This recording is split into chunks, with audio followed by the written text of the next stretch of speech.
Hi, everyone. Thank you for joining. We will be starting in about 4 to 5 minutes.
All right, I am going to get started now. Welcome to How to Make a Short Film by me, Annalise Blair, and Elisa Graham. Give me one moment to turn on my camera.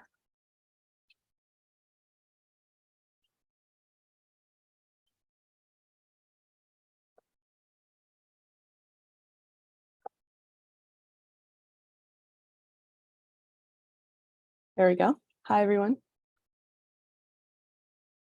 This class is brain farting. It is the portfolio management class at UCF, and this is a project for that, for the Capstone Con that is starting today, I believe. So let's get started. The steps to making a short film. First comes pre-production, which starts with the planning and execution of necessary tasks before production begins, which includes creative and logistic decisions. So we're going to go into detail with that. So the first step is writing. And when writing a screenplay, you're going to want to keep in mind that one page equals about 1 minute of screen time. So if you write a page, you're going to get about a minute. A good rule of thumb is to write around 15 pages and see where that gets you kind of as a starter. Next up is brainstorming.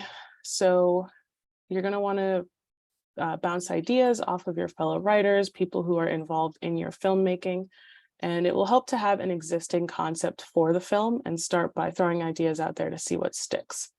And what can also help with this is writing prompts to jumpstart the creative process. So if you just Google some ideas for writing prompts, you can kind of get some inspiration from there. The next step is creating an outline. So just like when you're writing an essay, your film has to have a beginning, middle, and end. So when you're making the outline, your goal is to map out the overall structure. This way you don't have to know what's happening every single minute, because that's very hard to memorize what's going on. To help you out with this, you can make a beat sheet. I do have an example on the next slide. So a beat sheet is the outline format that many screenwriters use to map out the story. This is the example of a beat sheet that I found online. It is a template, as you can see, but it has a date, the title, details of it, and then it kind of just breaks down what you're seeing and what's going to be filmed.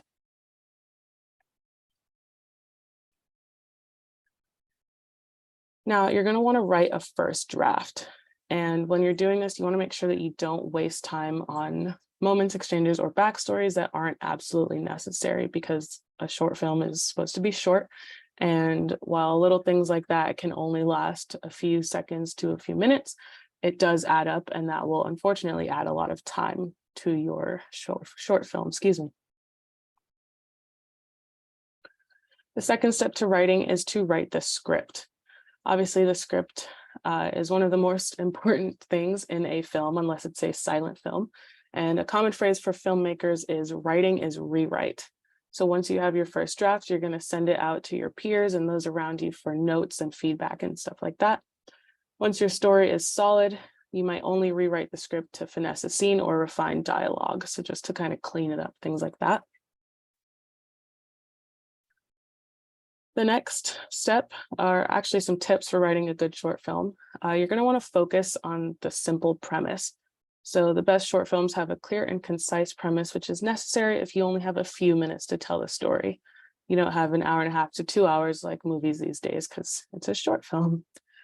You're going to want to also be economical with your characters and backstory. So you're only going to write about how many characters you need and how much backstory is necessary. So if your character is going to the barber shop, it may not be necessary to add in dialogue and interactions with the barber.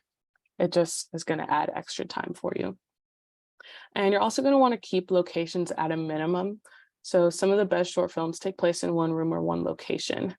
This definitely helps to break down how much time you're spending, and also it helps with your budget, which is, like it says, a crucial factor if you intend to shoot the film yourself, which is typically how most short films go.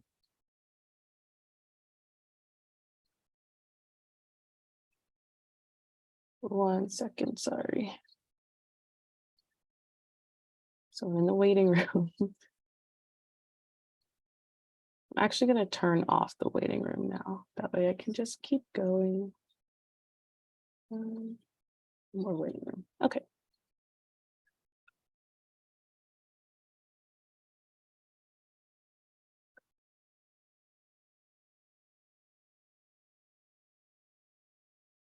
Next, you have the storyboards and shot lists. So the goal of a shot list is to create a visual interpretation or representation of the screenplay for the director and cinematographer to reference and prepare for. So here's a picture of a shot list for The Lion King.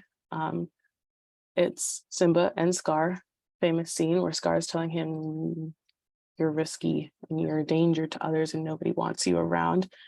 And then on the next slide, I have another picture of a shot list, but this is more of an actual list than a visual representation.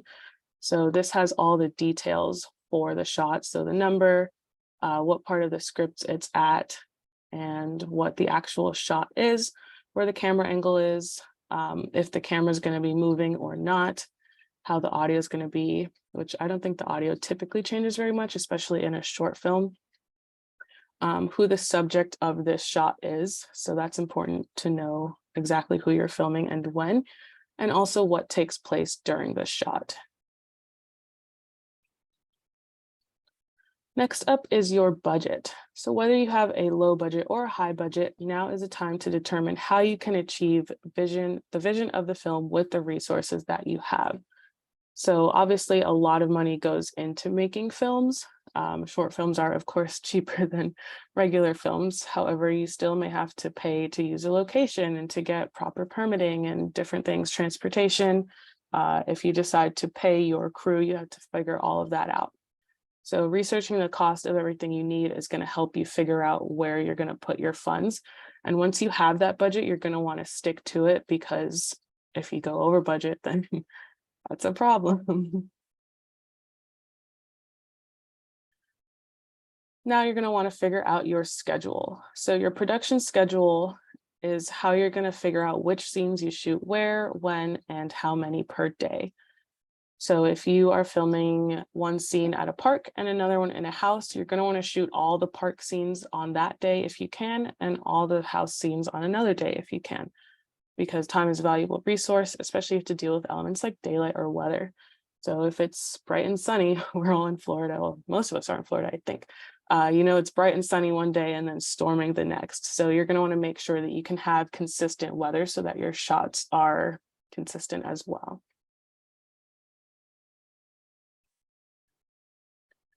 Up next is your crew. So assembling your crew members and valuable department heads is very important. If you have a crew that tends to slack off, your movie is not going to go well. And once you have this crew put together, you should work together to get the entire team before pre-production gets too involved. This is because a lot of these people have a say in how things go, and you need to know their skill set as well so you can place them exactly where they should be. Now, these people are the ones who carry out a lot of the tasks, so the sooner that they're involved in the creative process, the more valuable their input will be, because they'll be going from the start.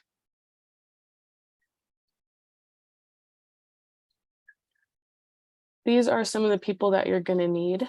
So the director, the cinematographer / director of photography, the cameraman, the assistant director and assistant cameraman, sound, which is boom and mixer, the gaffer, editor, script supervisor, art department, and wardrobe department.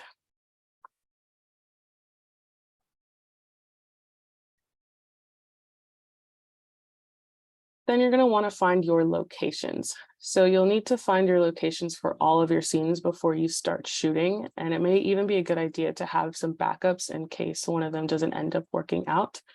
And you may need to also tailor the way your story is going based on the locations that you can find. So if your story has a park with a playground in it, but you can't find a playground to actually work with, you might have to kind of take the park out of or the playground out of your script. So for this step, some people hire a professional location scout because they are typically very familiar with locations nearby and they know how to find ones that are perfect for your script. Now, if you're shooting in a studio or a soundstage, you're going to want to find the right one early to make sure it's not booked so that you can reserve it and it'll be available for you right when you need it. But finding real world locations is early. Early is just as important because you'll want enough time to get the necessary permits and paperwork like I mentioned earlier.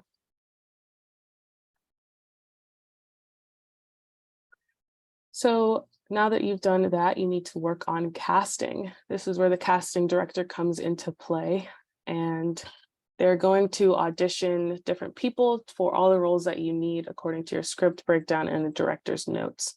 And finding the right person for your cast or people for your cast can actually make or break your film.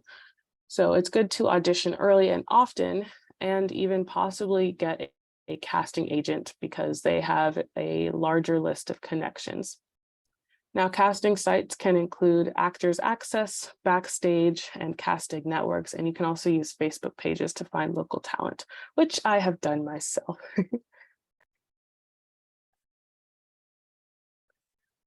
Once you have all of those important people, you're going to want to start your rehearsal. So sometimes finding the perfect cast can make a filmmaker overconfident, which causes them to put too much responsibility on their cast to be self-sufficient. So a good cast will be able to take direction from the director. And that's very important because seeing it from an outside point of view rather than being in it is a lot different. So actors need their director just as much as the crew does, and it's important to work both one-on-one and together because it's important and part of the pre-production process. So table reads and rehearsals before shooting will ensure that when the camera is ready to roll, your cast will be giving the performance your film truly needs. So table reads are very important because it's just the cast, very bare bones. They're sitting around a table, each with their copy of their own script, and they're just reading the script to get a feel of how it's going to go. The extra time before the shoot also allows the cast to develop genuine chemistry that will not go unnoticed by your audience. We've all seen somewhat romance movies where the two romantic partners don't really seem interested, or they're obviously faking it, and no one wants to see that. So this can help to prevent that from happening. I'm going to take a drink of water.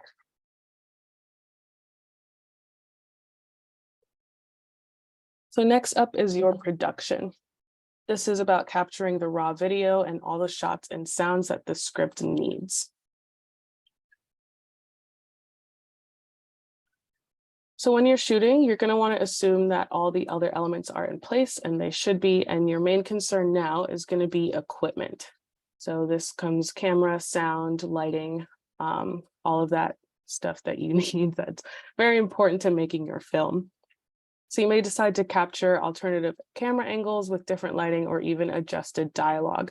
But you're going to want to keep in mind that staying flexible with your vision will allow you to tell the story in the best way. So even though you have a vision to shoot this scene at this angle, it might actually look better from a different one, which you would only find out by testing out different angles, which is important as well.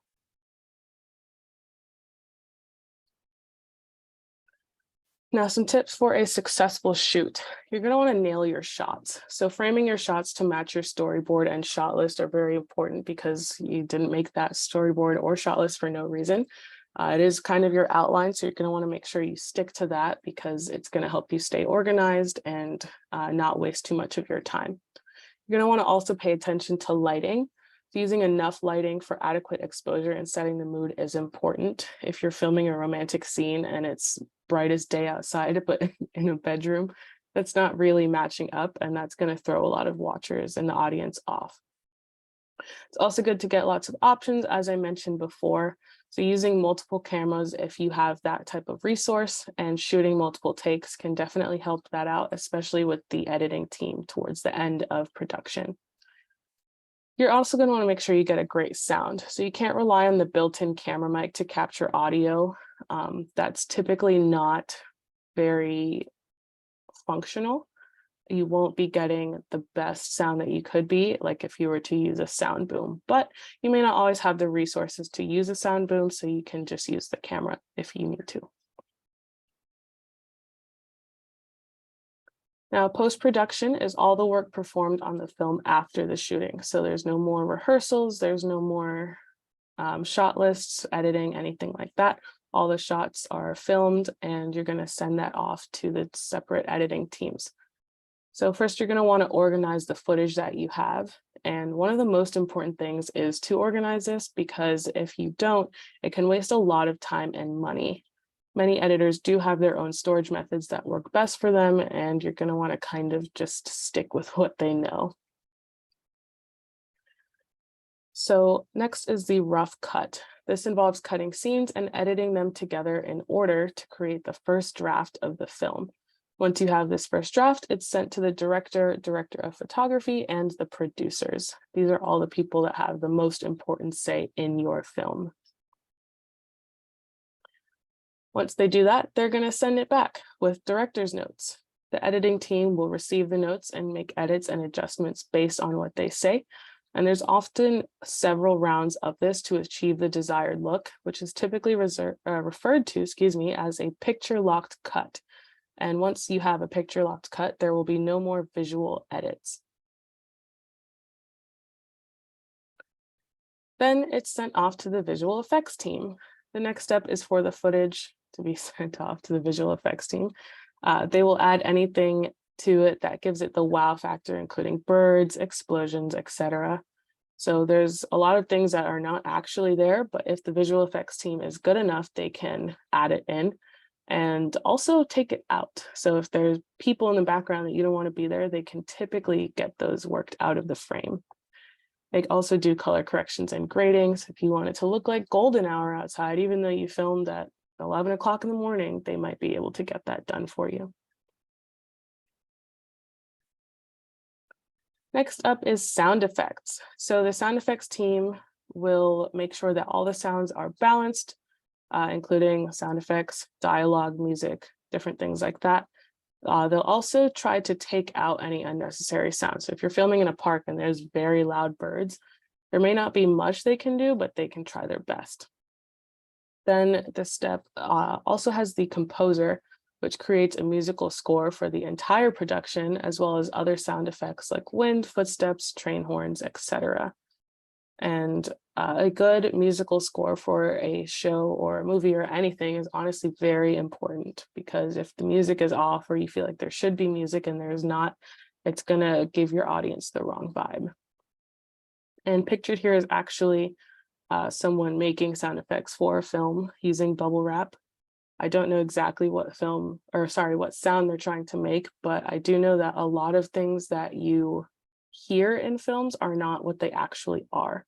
So if you were to Google a Foley artist, you'll find videos of people making sound effects, and it's not at all what the sound effect is. It's actually very interesting, I think. So next up is fine tuning, So the entire production is watched by the big guys. Again, the director of photography, your producers, and your investors, if you have any. And this is to make sure that they approve anything, and any small details that need to be edited are dealt with. This can be anything from adding a bird in the sky to saying, make that sound louder because we can't hear it. Now, last step is distribution. So this is when the marketing and distribution processes begin. Captions are created and the final cut is exported in various media formats to be sent to distributors. Distributors include Disney+, ESPN, Comcast, anything that you can find streaming content on. Now, obviously not everything is on everything, like you won't find a Disney+ short on Netflix, but distribution. Thank you for coming to our presentation, and I hope you enjoyed it and I hope you learned something. Have a good day, guys. Thanks.